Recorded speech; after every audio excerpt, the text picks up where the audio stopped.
పల్నాడు చంద్రగిరి సహా పలు హింసాత్మక ఘటనలపైన ఈసీ ఆగ్రహం వ్యక్తం చేసింది.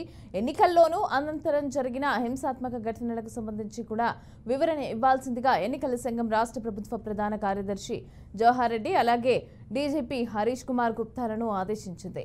ఈ ఘటనలపైన వ్యక్తిగతంగా హాజరై వివరణ ఇవ్వాల్సిందిగా ఈసీ సమన్లు పంపింది. హింసాత్మక ఘటనలు జరుగుతాయని ముందే హెచ్చరికలు ఉన్న పోలింగ్ రోజు అంతా నిక్షిప్తంగా ఎందుకు వ్యవహరించారని ఈసీ ప్రశ్నించినట్టుగా తెలుస్తోంది. అయితే ఈ వ్యవహారంపైన వ్యక్తిగతంగా హాజరై వివరణ ఇవ్వాల్సిందిగా ఆదేశించింది. అయితే ఈ మేరకు ఇద్దరు అధికారులు కూడా గురువారం ఢిల్లీ వెళ్లి కేంద్ర ఎన్నికల కమిషన్ ముందు హాజరై వివరణ ఇవ్వనున్నారు.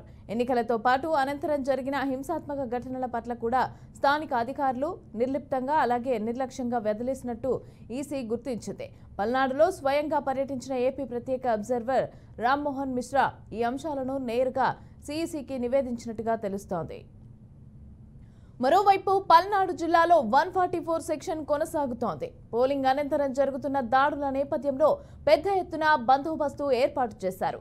కారంపూడి కొత్త గణేశునిపాడులో హింసాత్మక ఘటనలు జరగడంతో భారీగా బలగాలను మోహరించారు. జిల్లాలోని మాచర్ల, గురజాల, నరసరావుపేట నియోజకవర్గాలపైన పోలీసు ఉన్నతాధికారులు ప్రత్యేక దృష్టి సారించారు. ఇక మొత్తం 19 కంపెనీల బలగాలను మోహరించారు. గుంటూరు రేంజ్ ఐజీ సర్వశ్రేష్ఠ త్రిపాఠి మాచర్లలోనే ఉండి పర్యవేక్షిస్తున్నారు. పల్నాడు జిల్లా ఎస్పీ బిందు మాధవ్ కూడా అక్కడే ఉన్నారు. ఇక మాచర్లలో అడుగడుగునా పోలీసులు మోహరించారు.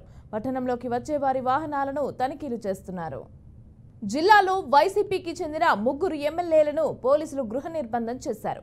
గురజాలలో కాసు మహేష్ రెడ్డి, నరసరావుపేటలో గోపిరెడ్డి శ్రీనివాస్ రెడ్డి, మాచర్లలో పిన్నెల్లి రామకృష్ణారెడ్డితో పాటుగా ఆయన సోదరుడు వెంకట్రామరెడ్డిని కూడా హౌస్ అరెస్టు చేశారు. 144 సెక్షన్ అమల్లో ఉన్నందున 3 కంటే ఎక్కువ మంది గుమిగూడవద్దని కూడా ఎస్పీ బిందు మాధవ్ హెచ్చరించారు.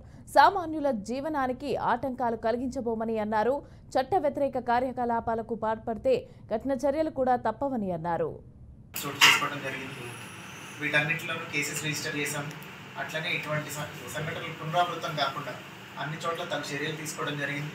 పూర్తిగా పటిష్టమైన బందోబస్తు ఏర్పాట్లు చేశాం. అన్ని చోట్లకి ఫోర్స్ వచ్చింది.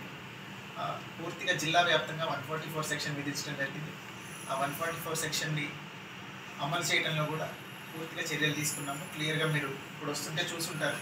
ప్రతి చోట కూడా ఎవరు గుంపులుగా తిరగకుండా అన్ని రకాల చర్యలు తీసుకున్నాము. అట్లనే ఈ సంఘటనలకు పాల్పడిన వాళ్ళని కూడా అరెస్ట్ చేయడం మొదలైంది. పూర్తిగా సిచ్యువేషన్ కంట్రోల్లో ఉంది. అందరూ సంయమనం పాటించి ఇట్లాంటి ఉద్రేకాలకు పోకుండా ప్రశాంతమైన వాతావరణం నెలకొనేలాగా సహకరించాలి. ఇప్పటి వరకు మాచర్ల, నర్సరావుపేట అసెంబ్లీ కాన్స్టిట్యూన్సీలో కలిపి 20 పైన కేసులు నమోదు చేయడం జరిగింది. ఇంకా దానిలో అక్యూజ్డ్, అరెస్టెడ్ ఇవన్నీ ఇన్వెస్టిగేషన్లో ఉన్నాయి. ఆ డీటెయిల్స్ అన్నీ ఒకసారి ఫైనలైజ్ అయిన తర్వాత తెలియజేయడం జరుగుతుంది. సార్ 144 సెక్షన్కి కర్ఫ్యూ లాగా వ్యవహరిస్తున్నారు సార్? లేదండి. అంటే షాప్లో సెక్షన్ అంటే మేము ఏమనలేదు. 3 కన్నా ఎక్కువ మంది చేరద్దంటుంటే వాళ్ళకి ఎవరు రావట్లేదు కదా, రోడ్ల మీద ఎవరు తిరగట్లేదని వాళ్ళు అంటే వ్యాపార సంస్థలు మూసేస్తున్నారు కదా సార్, పబ్లిక్ ఇబ్బంది అవుతున్నట్టుంది. లేదు 144 సెక్షన్ అంటే 144 సెక్షనే. గుంపులుగా తిరగకూడదు. 3 అంతకన్నా తక్కువ మంది మాత్రమే ఉండాలి. రోడ్ల మీద అన్నెసరీగా సంచరించకూడదు. ఇవి 144 సెక్షన్. ఇలాగే కొనసాగుతుంది.